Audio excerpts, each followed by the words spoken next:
1. Alright, let's go. We're talking about the fundamental object of calculus. Finally, only took us 6 weeks. But the fundamental idea of calculus, which is the derivative. Okay. Alright, so recall basically that the derivative is the following.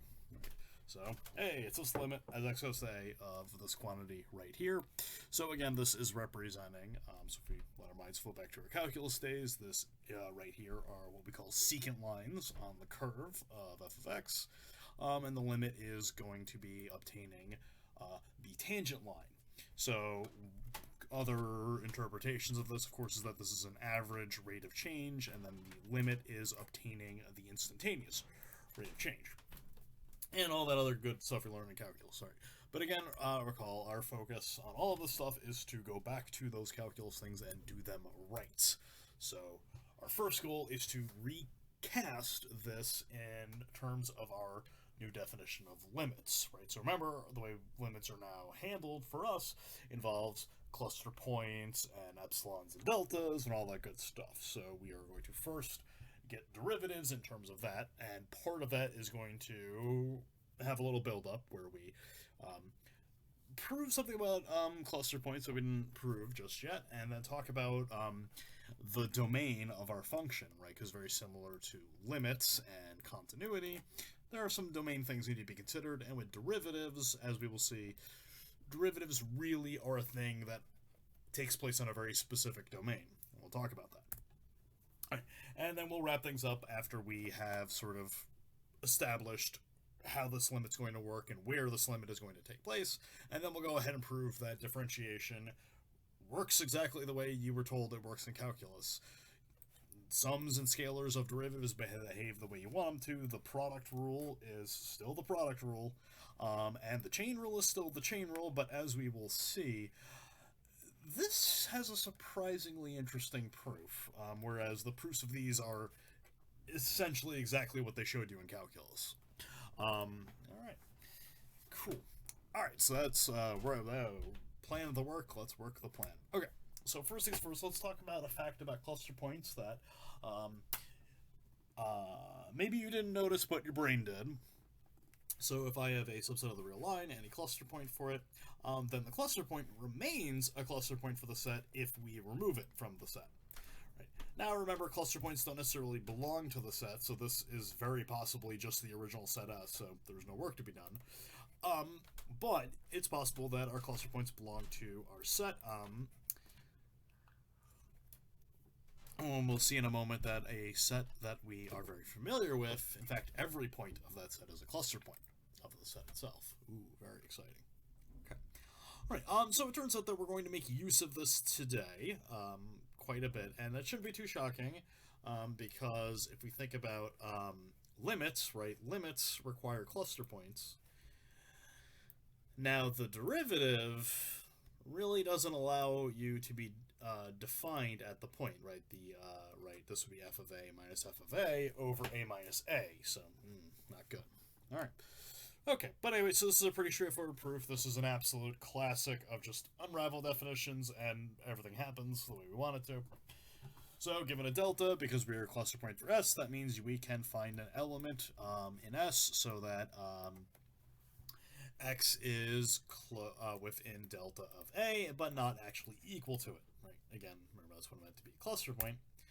Now note, if X was actually equal to A, we'd have a problem because, right, this would be 0. So not only is X within delta of A, the X that exists actually lives in the set S minus A.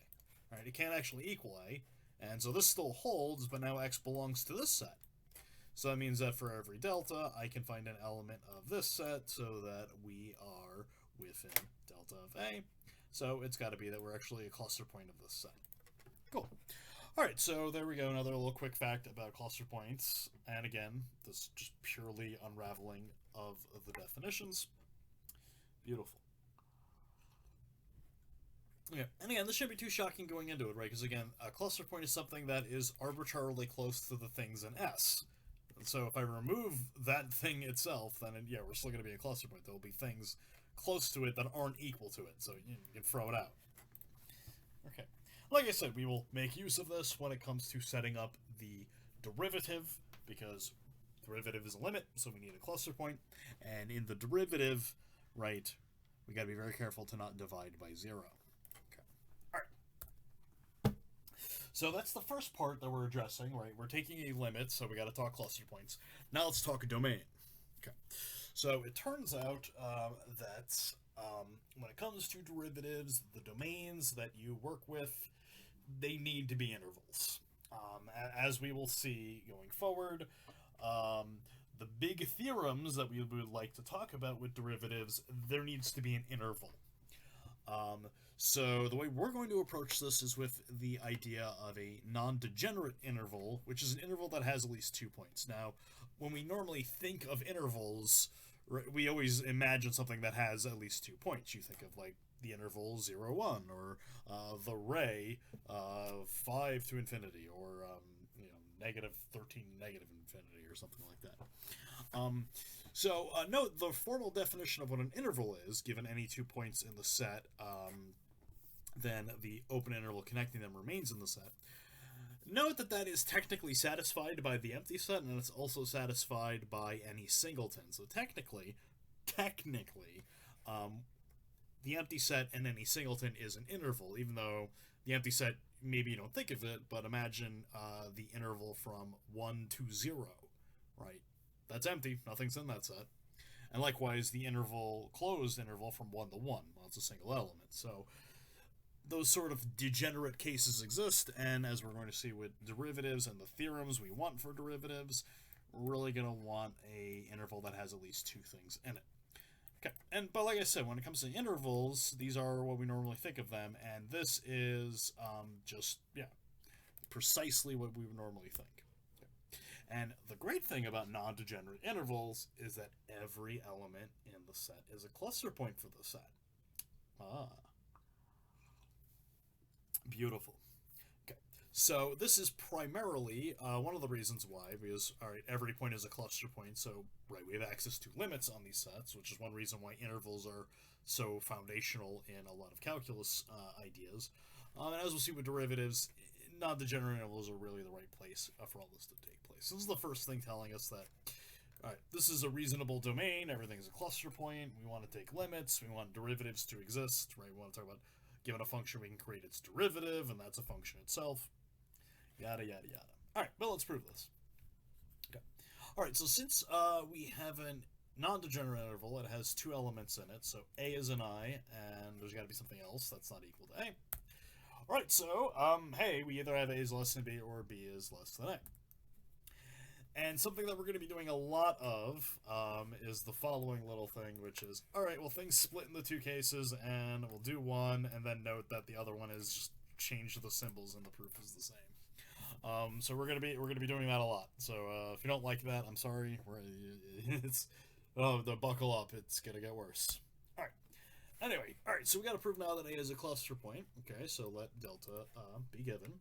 I now need to show that there exists something in I that is within delta of A, not equal to A. Okay. Now, how do I use this B that I got here? Well, so here's how we're going to use it. So we're going to pull this trick. We've pulled this trick before. So we're going to let eta be the minimum of delta and B minus A. Now, note delta is positive and B minus A, by our hypothesis, is also positive. So this thing is a positive quantity. A plus that, then, is strictly bigger than A. And as we know, the real numbers have no gaps, so I can find a real number that lives between the two. I can actually find a rational number if I was so inclined, but for reasons in this proof, we don't care. All right, now, what does this give me? So, note that n here, eta, is less than or equal to delta. So I have that A is strictly less than R, which is strictly less than A plus delta, and as we know, that implies this. So there we go. The first thing we need, we have an element R that is within delta of A and not actually equal to A, so this inequality holds. The only thing we need now is that R is actually in I. Okay. Now, where does R live? R also lives it's bigger than A, and it's less than B, and that's why we did this minimum of delta and beta B minus A. Right, so we've seen this before. We've done this exact maneuver before, and this is we're going to do it again. So moving forward, we're just going to kind of jump forward and go, all right, given a delta, we can find something so that, stuff works the way we want it to. Which gets annoying sometimes, but it's not too bad. All right, but anyway, so, right, this was chosen, so then we know R is less than B and bigger than A, so R lives in here, and since I is an interval, we know this is contained in I, so R lives in A, and there we go. A must be a cluster point. Beautiful. Now, going in to this too, so again, remember, hypotheses thing. So here we clearly seen we needed at least 2 elements in the set, right? And also, this wouldn't be true if we had an interval that only had 1 element, right? A 1-element set can't have any cluster points, right? Because you can't get close to the elements in a single set without being the element. And, of course, the empty set obviously does not have cluster points. It's empty. Can't have it, right? Can't approximate anything in the empty set. Beautiful. All right, so there we go. All right, so we revisited cluster points, right? Because again, that's how limits work. And now we have set up a domain where we're going to talk about derivatives. Before we finally get there, let's quickly point out that a bunch of our favorite sets are non-degenerate intervals. Okay, so the closed interval from A to B, where A is strictly less than B. The symmetric closed interval, negative A to A, is a non-degenerate interval. The open interval, where A is strictly less than B, is non-degenerate, so is the symmetric one, and the real numbers themselves are a non-degenerate interval. So, as in interval notation, you can always think of the real numbers as negative infinity to infinity, if you're so inclined. All right. So again, people like to write that, especially if they consider infinity and negative infinity to be things that exist. So some people, when they consider the real numbers, they talk about the extended real numbers, where they place infinity and minus infinity, and minus infinity and infinity are things that exist, and you can use them. And there's some there's some things you can do with that, but I always thought it was dumb. But anyway, all right. So part of the reason that I'm doing this quick little thing, obviously, to just sort of go, give us concrete examples of these things. Another reason that I'm doing this is that a lot of the theorems for derivatives usually take place on a closed bounded interval A, right? So the mean value theorem and other stuff we'll be seeing in the next video. But I'm going to do everything for non-degenerate intervals because it's more general. And again, that is similar to with the continuity theorems, where I talked about closed sets and I talked about intervals, a little bit more general than what Lebel does in our textbook. And same thing here with the derivatives. I'm going to go a little bit more general. Lebel just sticks to the closed interval A to B. But, right, a lot of these theorems do actually apply on open rays and other sorts of sets. They apply in open intervals as well and all that fun stuff. So part of the reason to quickly go through this is, again, I'm going to go a little bit more general than our book does. But, right, and if you don't like this, then anytime you see this, just replace it with this. Okay. All right, so first of all, as I noted, intervals formally defined are sets so that given x and y that live in the set, then the open interval is contained within the set, right? And as I said, all the things that we normally think of as intervals are actually formal intervals, but we never actually proved it. So let's actually do that right now so you see how that goes. All right, so pick elements x and y that live in here. All right, now take something that lives in this set. Okay, well, x and y live in here, so x is bigger than a and y is less than b. Z is strictly between them, so hey, Z has to be between A and B. So there we go, we must be an interval. Okay. Now note, there was nothing in that hypothesis here that X needed to be strictly less than Y. So this could be the empty set, but right, note that is guaranteed to happen. Right? If anything was in the set, it would have to satisfy this, and thus this holds, and so we're in there. Now if this was empty, then everything satisfies it, so it's automatically in there. Okay. There we go. That is an interval. And now A and B live in the set, and A is not equal to B, so it's obviously not degenerate. Beautiful. Okay. All right, and that's really it. So 2, 3, 4, and 5. So 2. as I note, immediately follows because we know negative a is strictly less than a by our hypothesis, so we just immediately apply it. But as we'll see now, the proof for 3 is essentially the exact same thing here, only these are strict, and that's it. Right, and again, it's identical. The only thing tricky with 3 is actually verifying that it is non-degenerate, so that this open interval AB actually has at least 2 elements in it. Now, something we know is that it's actually uncountable, so we know it definitely has at least 2 things, but if we want to explicitly give them, we know we can find an R between them, and now you have this R that lives in the interval, so pick something on the left or pick something on the right. There you go, you got 2 elements that are in the set. So again, in fact, we can actually verify this is uncountable, so there's a lot of stuff in there. But yeah, it's not degenerate. Beautiful. All right, 4 follows similarly. And then the fact that the real numbers are a non-degenerate interval is also, there you go. Okay, and like I said, I'm going to, again, our Level does a lot of the derivative stuff on intervals. But some of the stuff he doesn't do on intervals, and you kind of want some of them on intervals because a lot of our functions that we care about are defined on all of the real line. They're not necessarily just defined on a closed interval AB. Okay, beautiful. Alright, so anyway, so we have revisited cluster points, we have set up a domain, it is now time for the star of the show. Let's properly set up what we mean by a derivative of a function. Okay, so derivatives, the domain that we are only going to discuss is non-degenerate intervals, and again, there's a very good reason for this because pretty much all the theorems we want are not going to hold unless we have an interval. So we're taking a non-degenerate interval, a point that lives in there. Now note, A must be a cluster point. Take a function defined on the interval. Its difference quotient is the function that's defined on the set I, but missing A. Now note, this is a non-empty set because we're not degenerate, so it has at least 2 points. And it's precisely what we learn in calculus. We look at the sort of average rate of change. Right, so we're looking at the secant lines, specifically the slope of the secant lines. And we say that our function is differentiable at the point A if this thing has a limit as x goes to A, and we denote it, and we are going to use the,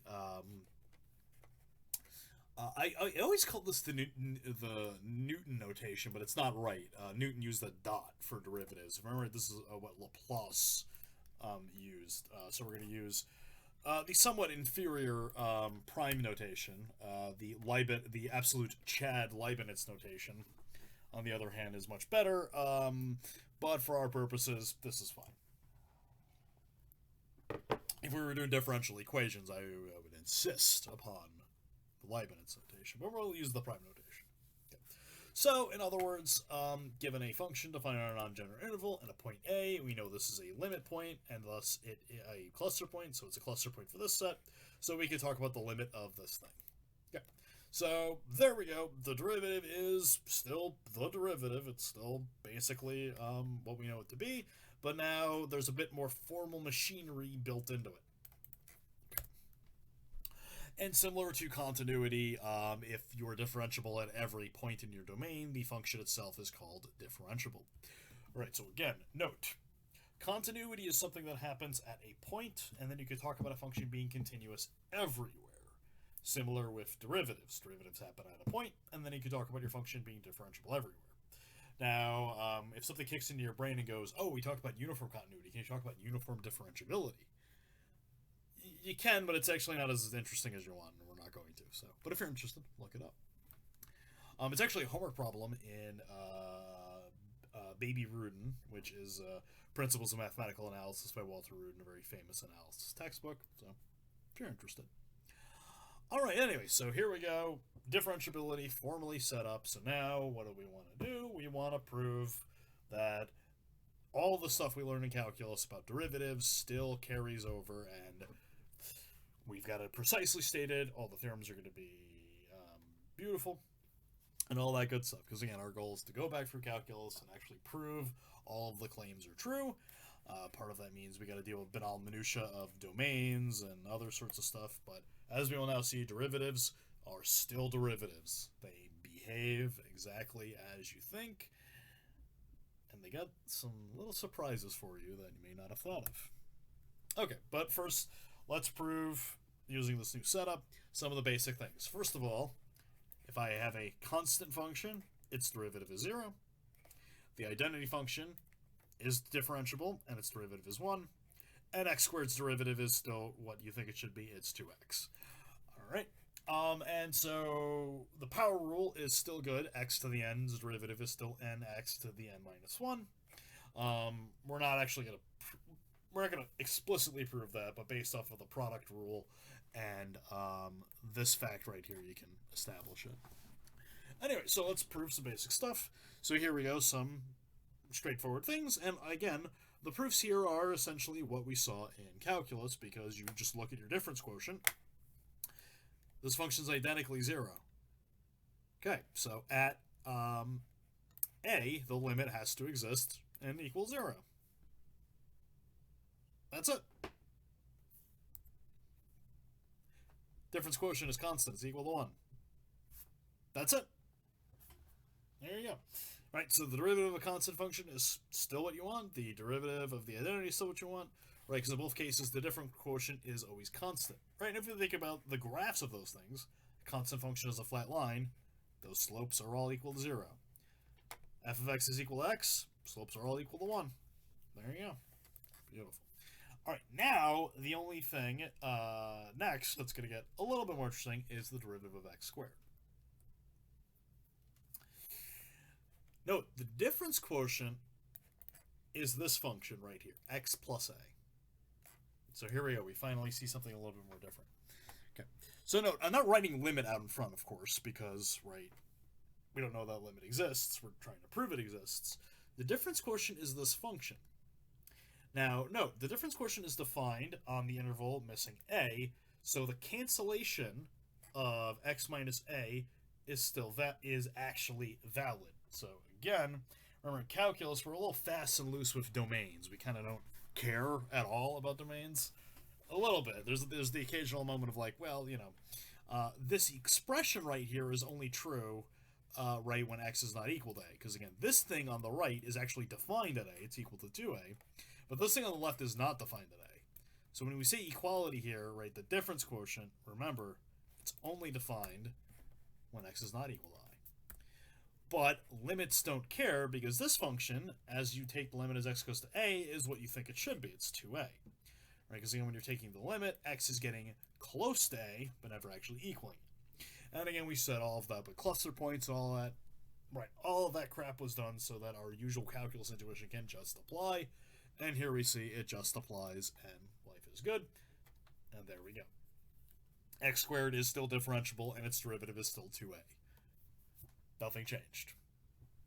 Hooray! Alright, so now that we've established some examples of differentiable functions, and it's still matching our usual intuition, let's talk about things that are not differentiable. Okay, and from calculus, hopefully you remember the go-to example is the absolute value function.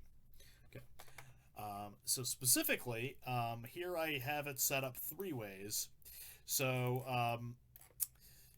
the domain that you have is going to actually affect your differentiability, which is kind of weird to think of, because the absolute value function, if its domain does not include negative numbers, it only includes positive numbers, then the absolute value function is just x, and we know that's differentiable. And in fact, if I had an interval that just started at 0 and went off to infinity, this is just x, which we know is differentiable at 0. Right? The problem is when we go to the left and introduce the negatives is when the slope changes. Right? If you think about the absolute value function, it's a nice v. On the right, it's got positive slope 1. On the left, it's got negative slope negative 1. Right? And so at 0 is when it drastically changes.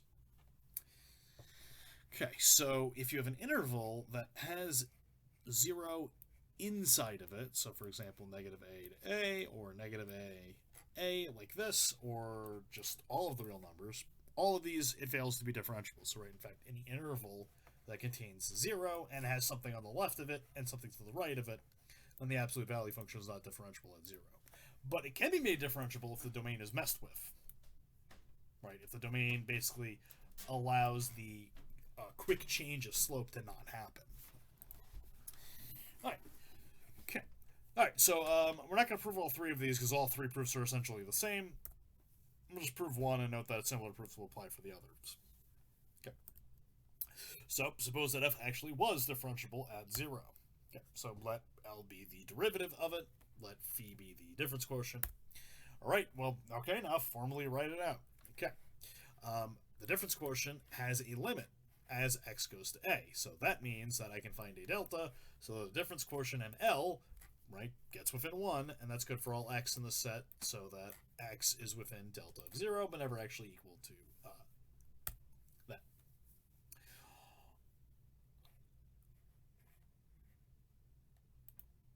So, yeah. Okay, so now let's let eta be the minimum of delta and a, and again, remember a is the domain here. So note for 3, we don't have an a, so you actually you don't need to care about this. So it's the only difference between the proofs there. Okay. And if the and I'm doing it on a symmetric interval again to make life easy. If it was not symmetric, you would need to include how far away the left endpoint is and all that other fun stuff. But anyway, so we've pulled this maneuver before. Okay. All right, so now we're going to pick an n that is 1 over n of eta, right? We're obviously going for a contradiction here. So 1 over n's are usually good for that. Now, let's note something. 1 over n is less than eta, so that means negative delta, which must be less than negative eta, so less than negative 1 over n, and which is less than 0. 1 over n is less than eta, which is less than delta, so 1 over n and negative 1 over n are within delta of 0 and not equal to 0. Moreover, negative a is less than negative eta, so the negative 1 over n and the 1 over n actually live in my interval negative eta a. Good to know. Alright, so like I said, you could do this for any non-degenerate interval that has 0, and there are things to the left and the right of 0, so you'd have an a and a b. For simplicity's sake, I'm not going super technical on this one. Alright, but let's show that the absolute value function cannot have a derivative now. Because now what do I have access to? I have access to 2 points. I have this within 1 of L, but as we already know, right, if this did have a derivative, it would have to be simultaneously 1 and negative 1, as we now see. But that can't possibly happen. So, the difference quotient at negative 1/2 is as follows. So we get negative 1. And the difference quotient at 1 over n is 1. And again, that lines up with our calculus intuition, right? The absolute value of x on the right has slopes of 1, and on the left has slopes of negative 1. So the difference quotient behaves accordingly. All right, so this then guarantees that 1 minus L is less than 1, and negative 1 minus L is less than negative 1 as well. But we've already seen this happen before. This then causes 2 to be strictly less than 2. Which is a contradiction, and there we go. We have formally proven that, indeed, the absolute value function fails to be differentiable at 0. Hooray! So there we go. Alright, so we've now established some functions are differentiable, other ones are not, so it's an interesting definition. So, naturally you want to start investigating properties that differentiable functions have to figure out which ones are differentiable and which ones are not. And of course, the absolute classic theorem is that every differentiable function remains continuous. So if I have a non-degenerate interval and a point A living in I, and I have a function that's actually differentiable at A, it must be continuous at A. Alright. So, let's do the proof of this, and the proof of this will be very similar to the calculus proof that you saw, but we're just going to be mildly careful about it. Okay, so first note, that needs to be a f prime of A. Oof, I'm a goof. Okay, so first things first, let's note that we've got access to 2 limits. We have access to this limit by hypothesis. It's going to turn into an A in a moment here, hopefully. Oh, okay, there it is. I was thinking about it. And we have access to this limit. And now what do we want to do? Probably take the product of these two. Alright, but before we do that, let's note that for any x that lives where this is actually defined, this must be true. Right? X is not equal to A, so I can divide by it, and I can do this multiplication, and they cancel out the way that you want to. Okay. So again, just being mildly a little bit more careful, just a little bit more careful than we were in calculus. But the proof still goes exactly the same. So we do f prime of a times 0, right? That's what these limits are. This is equal to 0. A product of limits behaves the way we want it to, and this multiplies into that. And now what do we have? We've got this limit is equal to 0. All right, and that then guarantees that this limit must hold. And there we go. So f is continuous at a. Right. If this limit exists, then you can just add f of a to both sides, f of a, right, and you can bring the limits in, and it all cleans up the way you want it to, right? So again, we formally and properly set all of this up. And there we go. Beautiful. All right, so if you're differentiable, you're continuous. So this guarantees a way of immediately getting rid of functions that can't be differentiable, because if you fail to be continuous, you fail to be differentiable. So anything that's not continuous cannot possibly have a derivative. Beautiful. But we user beware. If differentiable, then continuous. As we have already established, the converse is not true. Absolute value is continuous, but it's not differentiable. It's the go-to example. So that, of course, leads us to probably one of the most famous questions in analysis. All right, well, let's say you've got a continuous function. Is it differentiable somewhere? Right. If you are differentiable, you are continuous. So what about the reverse? Does continuity guarantee differentiability? Well, in general, as we see, the answer is no, but note something about this function. It only fails to be differentiable at a point. Only one. So the intuition, the belief that most mathematicians had for a very long time was that if you have any continuous function, it's going to have to be differentiable somewhere, and in fact, it's got to be differentiable pretty much everywhere. So if you wanted to start creating functions that have multiple spots where you don't have a derivative, what would you have to start doing? Well, you would have to start making corners everywhere, right? Or cusps, but for, right, our sake, corners is good enough. So you'd have to take the absolute value function and then just start making kind of copies of those v's, right? So you can make like a sawtooth function, and a sawtooth function, right, is infinitely many places where it's not differentiable, but it's still differentiable pretty much everywhere. Right, in order to be not differentiable at a point, you have to have the slopes dramatically change. So mathematicians basically went, okay, well, if you've got continuity, the curve is continuous. It doesn't have any breaks to it.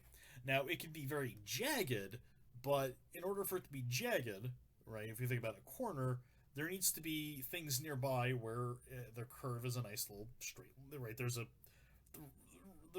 straight part of it, so there should be some slope somewhere, and it should be fine. So basically, mathematicians went, okay, you can take a sawtooth function, maybe you can crush it down a lot, and it looks really jagged. But if you crush it down too far, you're going to lose the continuity. So, right, if you've got continuity, the idea was that maybe the worst you can have is a really jagged sawtooth function, but there would still be enough places where it's differentiable. Well, Weierstrass figured out a way to make something that looks like this, which is hopefully familiar, that remains continuous everywhere, but he figured out how to take the absolute value function and basically make copies of it literally everywhere. So you end up with this jagged nightmare of a function that is indeed continuous, but not differentiable anywhere. So at every single point, there is a corner happening. Which is wild to think of. So for the longest time, this was the intuition that if you're continuous, then you're differentiable somewhere. And in fact, you should be differentiable on almost where? What? Almost everywhere.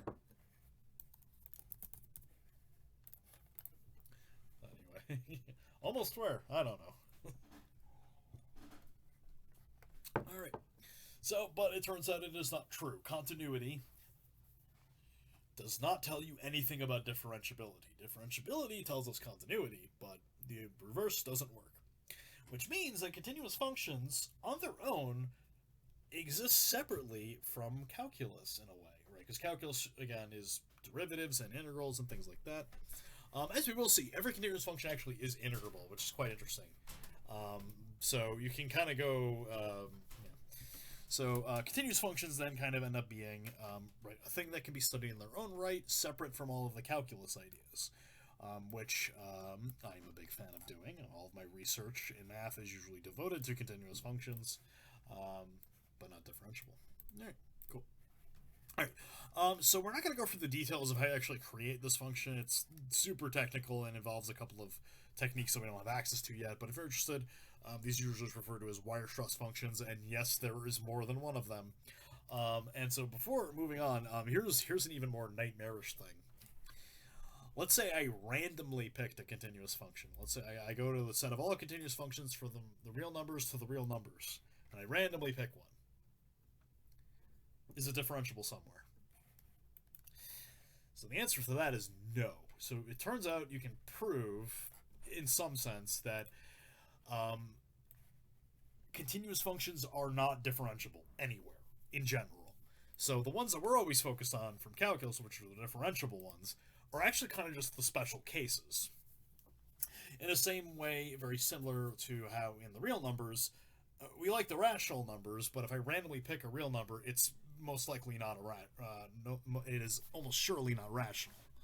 Right? The rational ones are very specific ones with very nice properties. That's why we focus in on them. Similar to differentiable functions. They're kind of the rationals amongst continuous functions. They're nice, we like them when we study them because they have very good properties, but broadly speaking, yeah, they're rare. Which is crazy to think of, that something like this is more common for a continuous function to be doing. Yeah. Alright, cool. Alright, well, let's keep talking. Let's keep talking about continuity. Here is something that we're actually going to make quite a bit of use of in a very specific way.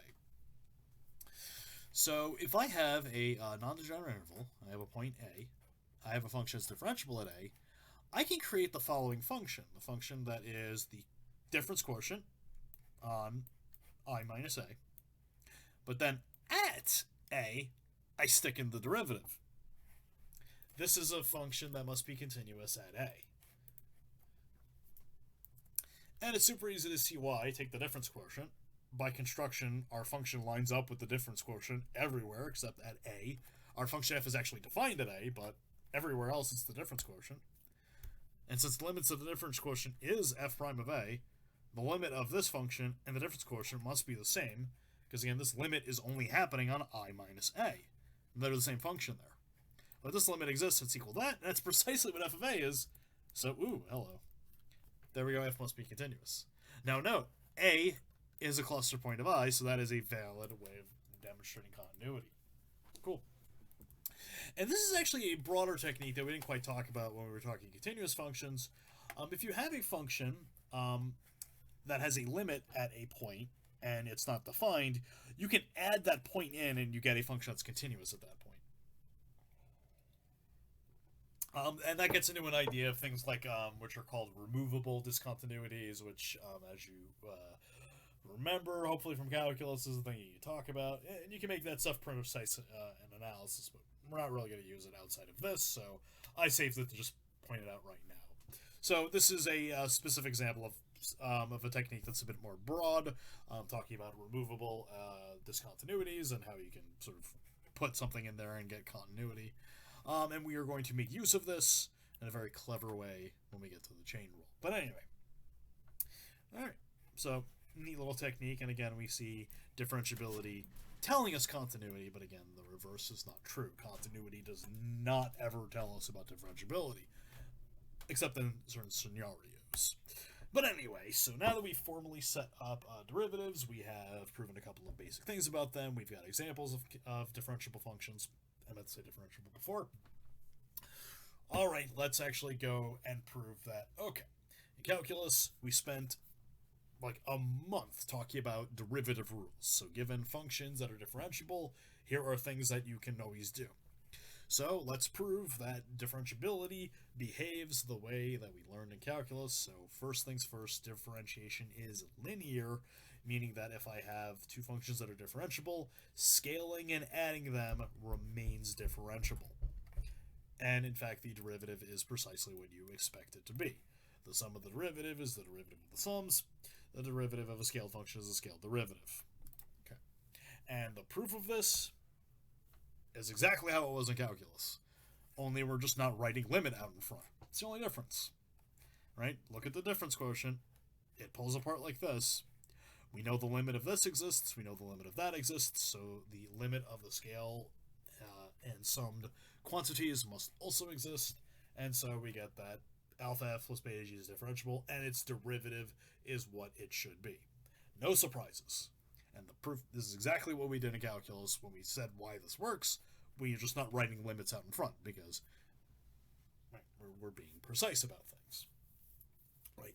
I don't know those limits exist, so why should I write it? All right. Cool. So derivatives is linear.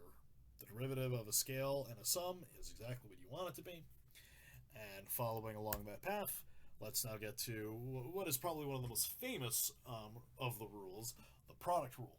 Given two functions that are differentiable at a point, their product is differentiable at the point, and the derivative of the product, quite surprisingly, is not the product of the derivatives. Right? Instead, it's this quantity right here. And again, there's ways of geometrically thinking of this. I remember I saw like my Calc 1 professor like drew a rectangle, and then he had a f, and then f plus delta, and then a g plus delta, and then he was like, you want to get the area, and then like this popped out, and it was really neat.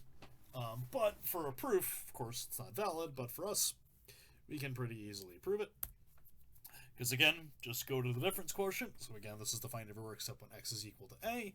And in calculus, when you learn this and see this, probably what somebody does is pull this trick where they go, all right, we're going to sneak this in, pull it apart, and then take the limit. Now, the only thing we need to be careful about here with the limit now is we know this limit exists, and this is constant, so multiplying it in keeps the limit alive. We know this limit exists, and we know this limit exists because f is continuous. So in the proof of the product rule, we need to be ever so careful that this limit actually does exist because f is continuous at a, so that limit actually works the way you want it to. Okay. And it follows now that the limit of this exists, and it's precisely what you want, and there we go. Product rule is still the product rule. That's it. And the proof is still the same thing as the proof. And even in calculus, especially when I do it, I write this out and then go, yep, this limit works because we know we're continuous. Good thing we proved that. Otherwise, you'd be in trouble. All right. So, linearity of derivatives still goes the way it always went. Product rule still goes the way it always goes. Let's go for chain rule now. Okay. Probably the second most important fact about derivatives, the chain rule. So if I have a composition of functions, the derivative of that exists, and it's equal to the derivative of the outside, leave the inside alone, multiply by the derivative of the inside. Okay. Now, in order for that to be formally all defined, let's work for the hypotheses here. Take two non-degenerate intervals, right? Because again, the domain of my functions must be non-degenerate intervals. Now, note G here, its codomain is a non-degenerate interval, right? In order for all of our derivative stuff, the way we set it up to go, I need to have that. Now, of course, this could just be the real numbers, right? And in fact, you can collapse, you can entrap any range in a non-degenerate interval because it's got at least the real numbers on top of it. So there you go. Okay, so not too much of a problem there. G, note, needs to be differentiable at A. And where does F need to be differentiable at? F needs to be differentiable at G of A. Right, and note the derivatives and the product. Okay. All right, so chain rule is still the chain rule. Derivative of the outside, leave the inside alone, multiply by the derivative of the inside. The mildest of considerations of where we're forcing differentiation to take place. Now, the thing going forward with this is that we're going to have to be super careful about the proof of this. The proof of the chain rule is not hard, but in calculus, you probably saw something like this. Or at least when I do the proof of it in calculus, at least trying to explain why this is true, is to write this out. So again, we want to show this difference quotient is what we want it to equal. We want it to equal that. And then I go, all right, we'll sneak this in. This is, hey, g prime of a, we're good. Now you just need to justify why this is going to work. And the way I like to do it is, well, this limit is going to turn into this limit. And the reason that happens is because g of x must go to g of a by the continuity of it. So, right, we can just replace g of x with y, and x going to a then would be the same thing as y going to g of a. And there we go, we're good. So that's how I like to write it out. And now, of course, this limit from our analysis sniff test does not pass muster. Right? Clearly, this needs some much more justification. And it turns out that the proof of the chain rule we're about to do is essentially just justifying that this works. But it is a little strange, the proof, because it's kind of a weird, like, we'll set up some stuff, and then the limits work. So the proof of a chain rule, so here's our first derivative rule that we're encountering, where the proof of it is going to be not exactly how we had done the proof before in calculus, right? Because as you might recall in calculus, there are certain facts that the professors play pretty fast and loose with, and this is one of them. Okay. But it's worth noting that the idea here is pretty much how the proof is going to go, because what we're going to do is look at this function. And we're going to show that this function is behaving the way we want it to. Okay. So, again, we don't want to disavow everything we learned from calculus, even though we were lied to the entire course, for the most part. We really weren't. Everything that we're told is true, just why it's true, and the precise details, you leave those out. Worry for them when you get to this class. Okay. All right. So like I said, the calculus proof is still pretty much exactly how it's going to go here, right? We're going to look at this, and I place this right there. Now note, this right here is the difference quotient for f,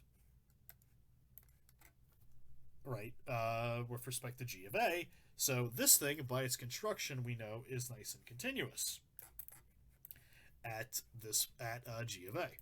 Okay. So the first thing we're going to do, though, before we get there, so note, there's a reason to set this up. We've seen this before. The first thing we're going to prove about this is that the following must hold. F of g of x times g of x minus g of a coincides with this. And now note, if I divide this over, oh hey, that's precisely that. So as you can see here, the setup is essentially just formalizing this whole little trick right there. Okay. So first things first, we'll prove that. All right. Now, if x is in J, now where is J? So remember, J is the domain of F. It's the codomain of G. Oh, and also I didn't point out. Another problematic thing here is that g of x could equal g of a, and x is not equal to a. So this domain is a little bullshitty. So we need that's our, we're going to circumvent it by doing this. Okay. All right, so let's let x be in J. There are two cases. If g of x is actually equal to g of a, so as I just pointed out, that would be a huge problem with our limit there. Good news is multiplying by this kind of sneaks in and lets us kind of get away with, oh yeah, this has to hold because this is equal to 0, so this times that is 0, which conveniently is equal to that, and there we go.